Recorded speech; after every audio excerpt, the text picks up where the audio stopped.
আচ্ছা, আমরা কি বলছিলাম যে হিমালয়ান ওরোজিনি অ্যান্ড হিমালয়ান টেকটনিক পড়াবার সময় যে দুটো প্লেট ছিল, দুটো প্লেট কি না, লরেশিয়া অ্যান্ড গন্ডোয়ানা।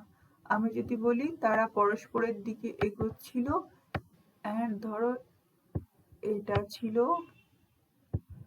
এটা ছিল আমার লরেশিয়া প্লেট, আর এটা গন্ডোয়ানা প্লেট। গন্ডোয়ানা প্লেট ভারী, যে প্লেট ভারী সে প্লেট অনেক বেশি ভেতরের দিকে যায়, এটা গন্ডোয়ানা প্লেট। তাহলে এই জায়গাটাতে দুটো প্লেট পরস্পর মিলিত হলো, এটা গন্ডোয়ানা প্লেট। ওকে, এটা লরেশিয়ান, গন্ডোয়ানা। যদি আমি একটু ছবি দিয়ে দেখি জিনিসটা কিরকম, দেখো ইন্ডিয়ান প্লেট এগোচ্ছিল এবং এইখানে এসে দেখো এই ডান দিক দিয়ে এসে হঠাৎ করে একটু বাঁ দিকে কার্ভ নিয়ে নিল, অ্যান্ড লরেশিয়া আর গন্ডোয়ানা প্লেটের সঙ্গে এখানে ধাক্কা হলো। তাহলে আমরা যদি ছবিতে আঁকি, এই ধাক্কাটা এই লাইন বরাবর হলো এবং এখানে ছিল জিওসিনক্লাইন বা টেথিস, আমি টি দিয়ে লিখি টেথিস, সেটা অগভীর সমুদ্র, সেটা ধীরে ধীরে ফোল্ড হতে হতে এবং আমার কি হলো, হিমালয়ান মাউন্টেন তৈরি হলো। এটাই তো হিমালয়ান হিস্ট্রি। তাহলে আমি আবারও আগে বলেছি যে যে হিমালয় যখন পড়বো আমরা, তখন আমরা কি পড়বো, হিমালয় তো আমার এইভাবে extended north east two West. তাহলে আমার ভারতবর্ষটার চেহারা, এটা যদি দক্ষিণ ভারত, এই উত্তর থেকে দক্ষিণে ও কিভাবে কিভাবে উঁচু হলো এবং কিভাবে কিভাবে ভূখণ্ড তৈরি হলো সেটাই পড়বো। আমি একটা ছবি দেখে নিই, আমার মনে হয় তাহলে বুঝতে তোমাদের একটু সুবিধে হবে। আচ্ছা, সুবিধা হবে, সেই ছবিটাতে আসি।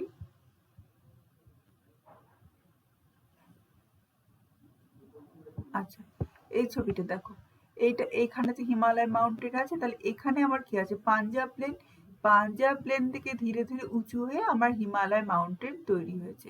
তাহলে পাঞ্জাব প্লেন থেকে ধীরে ধীরে ওই যে উইডথ বলেছিলাম না, 240 কিলোমিটারের মতো, 320 থেকে 240 কিলোমিটারের ভেতরে, সেই পাঞ্জাব হিমালয় থেকে কি করে ধীরে ধীরে একটু উঁচু হয়ে ও আলটিমেটলি হিমালয়ের গঠন হয়েছে, সেটা আমরা পড়বো। তাহলে এই গঠনটা পড়বার জন্য আমরা কি করব, আমরা একটা ছবির হেল্প নিই, যে ছবিটা আমরা প্রথমে এঁকেছিলাম। ছবিটা কিরকম ছিল আমার, দেখো এইটা যদি আমি একটু ছবি আকারে আঁকি, এটা ছিল আমার লরেশিয়া প্লেট, এটা আমার সরি এটা আমার লরেশিয়া, আর এটা আমার গন্ডোয়ানা। হলো, গন্ডোয়ানা প্লেটটা এসে সাবডাক্ট করেছিল। ওকে, এটা হচ্ছে লরেশিয়া, আর জি ফর গন্ডোয়ানা। কি কি ঘটনাটা ঘটলো, এই যে লরেশিয়া প্লেট যেখানে ছিল, এখানে যেখানে লরেশিয়া প্লেট ছিল পূর্ব থেকে, এখানে কে ছিল না, এখানে আমার ছিল তিব্বত প্লেটও। এটা অলরেডি আমার এখানে টিবেট প্লেটও অবস্থান করছিল। তাহলে টিবেট প্লেটও ছিল লরেশিয়ার অংশ, এখানে ছিল টিবেট প্লেটও। আমি যদি একটু ভালো করে লিখি, এখানে টিবেট প্লেটও ছিল, টিবেট প্লেটও ছিল। ওকে, এখানে টিবেট প্লেটও ছিল। তাহলে টিবেট প্লেটও অ্যাজ রিমেন, খুব ধাক্কা হলো, খুব ডিফর্ম হলো, কিন্তু টিবেট প্লেটও as it is remain as it is রয়ে গেল। এখানে একটা পুরো ক্র্যাক জোন তৈরি হলো, ফাটল জোন। সেই ফাটল জোনটাকে আমরা কি বলছি, সুচার লাইন বা শিবন রেখা। হ্যাঁ, সুচার লাইন, বাংলায় বলে শিবন রেখা। সুচার লাইন, সুচার লাইনটা কি না, লিনিয়ামেন্ট জোন। ওই যে দুটো প্লেট মিলিত হয়েছিল, যে যে রেখা বরাবর, যে লাইন বরাবর মিলিত হয়েছিল, তাকে বলছে সুচার লাইন। তাহলে টিবেট প্লেটও এফেক্টেড হলো, কিন্তু Tibet remain as it is রয়ে গেল।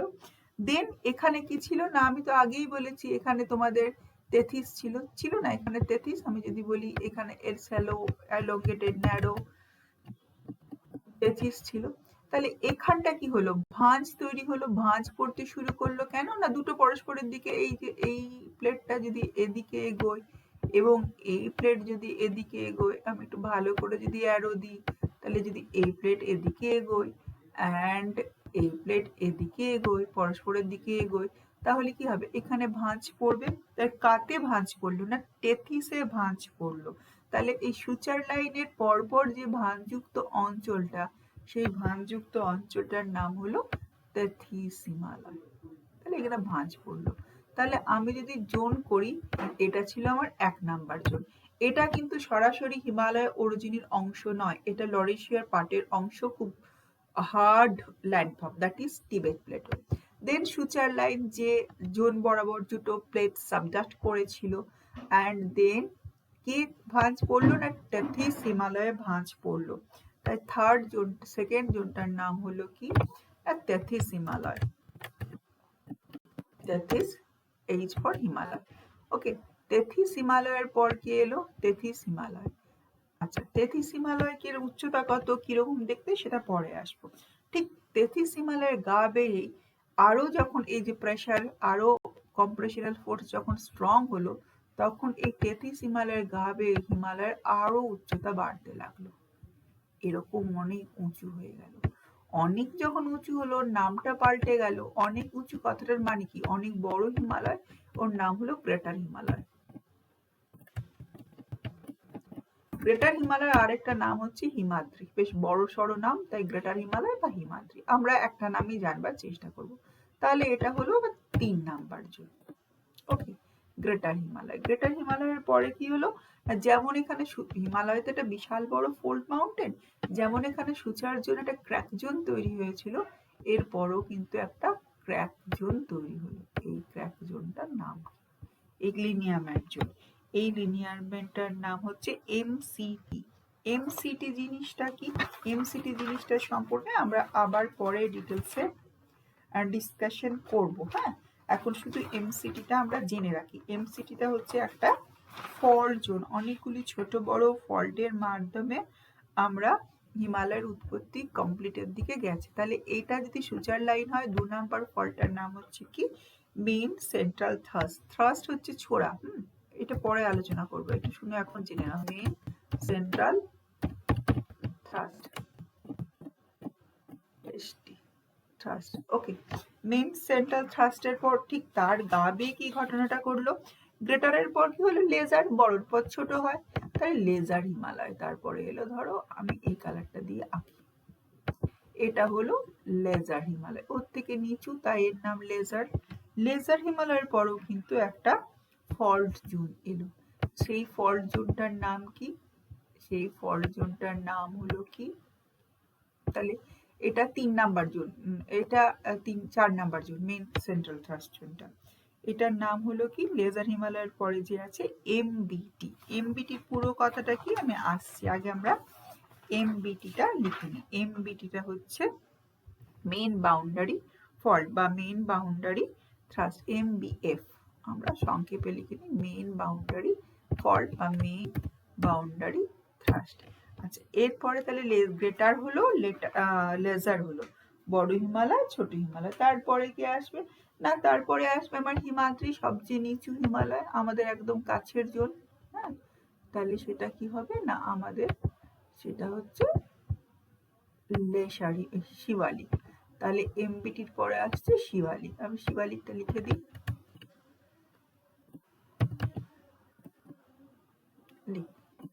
শিবালিকের পরও কিন্তু একটা ফল্ট জোন আছে, সেটাও আমরা লিখে নিই। সেটা কি না, আসছি দাঁড়াও, এখানেও একটা ফল্ট জোন আছে, সেটার নাম এইচএফএফ। এইচএফএফ জিনিসটা কি, এইচএফএফ জিনিসটা হলো তোমার যেখান থেকে মানে হিমালয়ের উৎপত্তি স্টার্ট হয়েছে, এইচএফএফ আমি লিখে দিই।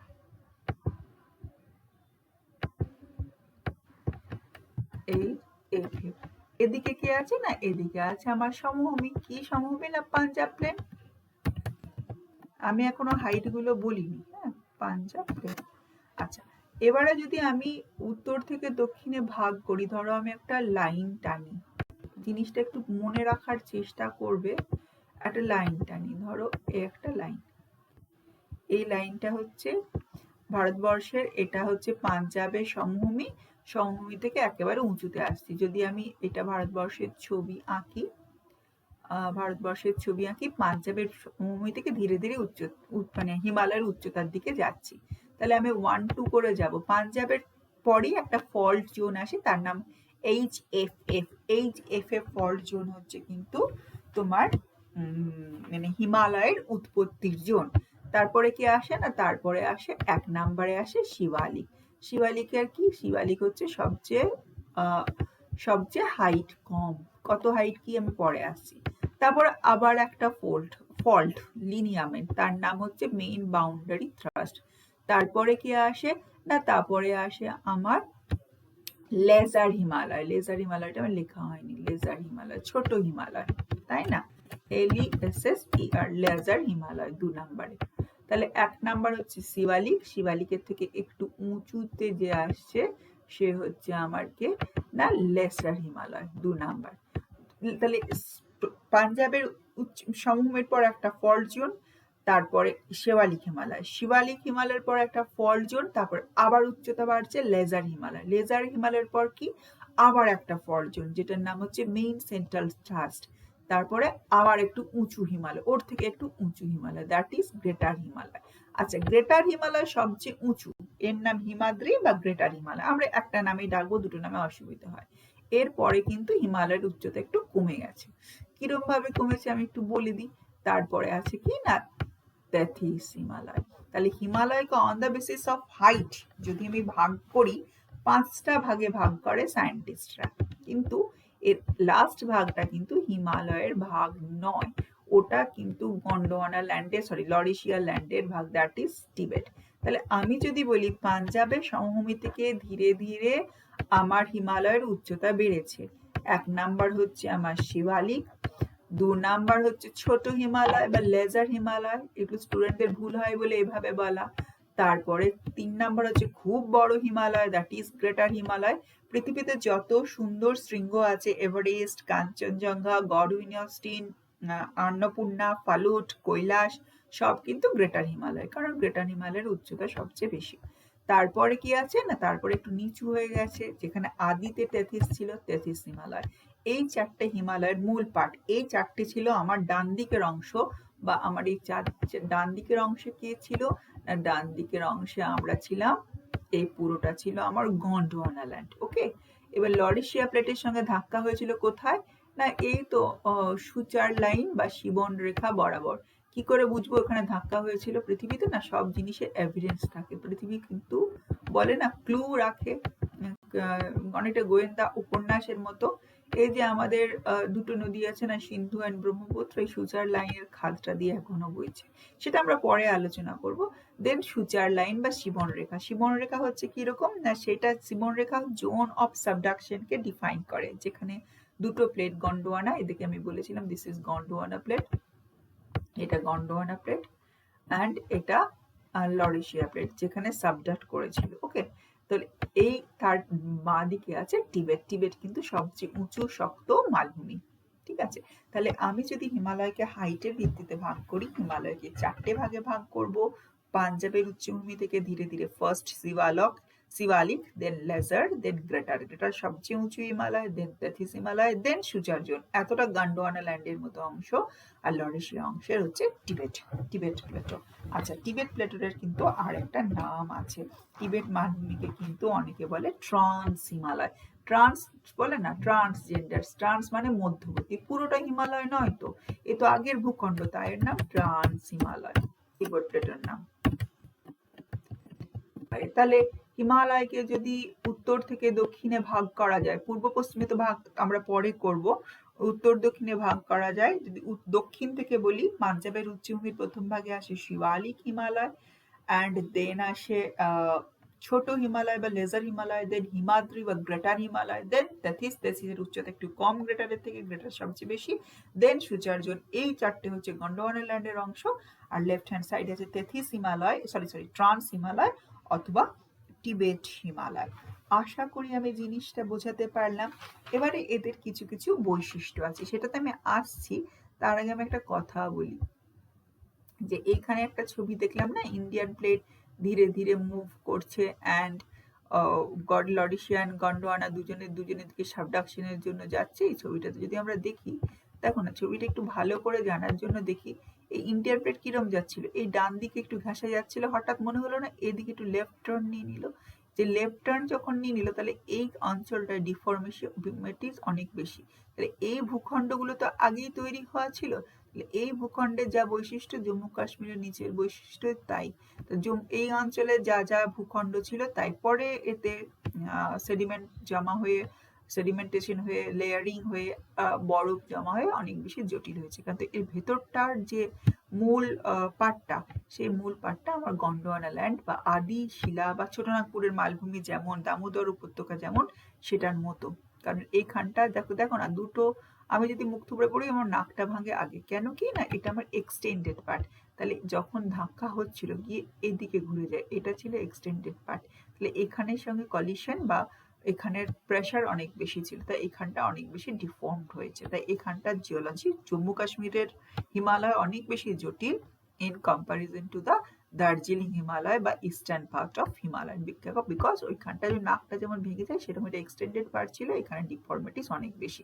এর বাইরেটা অনেক বেশি ফোল্ড মাউন্টেনের মতো, আর ভেতরটা কিন্তু গন্ডোয়ানা ল্যান্ডের মতো। এটা জানবার জন্য বলে রাখা।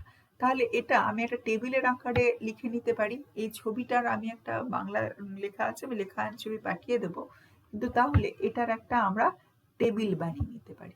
দেখো টেবিলটা আমার বানানো আছে তোমাদের সিনিয়রদের জন্য। তাহলে যদি আমি একদম নিচ থেকে স্টার্ট করি, দেখো নিচে কি ছিল, একটা ফল্ট জোন ছিল, বলেছিলাম না একটা ফল্ট জোন। দেখো একটা ফল্ট জোন রয়েছে। এই ফল্ট জোনটা কি করে না, পাঞ্জাব প্লেন থেকে ধীরে ধীরে উঁচুতে যাচ্ছে। এটা কি করে, হিমালয় অরুজিনিকে সূচিত করে, একটা ফল্ট জোন। ফল্ট জোনের পর কি আসে না, শিবালিক হিমালয় আসে। শিবালিক হিমালয়ের অ্যাভারেজ হাইট কত না, শিবালিক তো অনেক উঁচু নয়, অ্যাভারেজ হাইট হচ্ছে 800 মিটার থেকে 1200 মিটার। এটা কি সেডিমেন্টারি রক দ্বারা গঠিত, তোমরা সবাই জানো। আর এটা কোন যুগের না, এটা তো সবচেয়ে লাস্টে প্লায়োসিন যুগে তৈরি হয়েছে। হলো, তারপরে কি আছে, শিবালিকের পর আমি বলেছিলাম একটা ফল্ট জোন আছে, এর নাম মেইন বাউন্ডারি ফল্ট, MBF। এই মেইন বাউন্ডারি ফল্ট, এটাই আমার বেশি কিছু জানার দরকার নেই। এই মেইন বাউন্ডারি ফল্টে তোমাদের শর্ট কোয়েশ্চেন আছে এখানে না, দুন, কারেওয়াস, লাকাস্টাইন ডিপোজিট হয়। এগুলো কি আমি পরে আসছি, ফল্ট জোনে কেন হয়, শুধু এই টেবিলটার জন্য এটা মনে রাখবে। ফল্ট জোনটার পরে আসছে ছোট হিমালয় বা লেজার হিমালয়। এর অ্যাভারেজ হাইট কত, 3800 মিটার। এখানে কি আছে, পীর পাঞ্জল, রেঞ্জগুলোর নাম কি দেখো, পীর পাঞ্জল, রতন পীর, মুসৌরি, উত্তরাখণ্ড, এগুলি আছে। এখানে কিন্তু ফসিল পাওয়া যায়। আচ্ছা, এখানে আমি একটা কথা বলে রাখি, ট্রান্সফার রেঞ্জ, ট্রান্সফার মানে আড়াআড়ি, নদী এখানে আড়াআড়ি ভাবে কেটেছে। ওকে, তারপরে কি আসে না, আবার তো তোমরা জানো একটা MCT, মেইন সেন্ট্রাল থ্রাস্ট আসে। সেখানে কি আছে সেটা আমরা পরে আলোচনা করছি। তারপরে আসছে গ্রেটার হিমালয়। গ্রেটার হিমালয় রেঞ্জটার নাম জাস্কর রেঞ্জ। আচ্ছা, এখানে কি আসে, আমি বলছি গ্রেটার মানে সবচেয়ে উঁচু, 6000 থেকে 8000 মিটার উঁচু অন অ্যান অ্যাভারেজ। এটাতে এভারেস্ট, কাঞ্চনজঙ্ঘা, K2, পৃথিবীর সমস্ত উচ্চ উচ্চ শৃঙ্গগুলো দেখা যায়।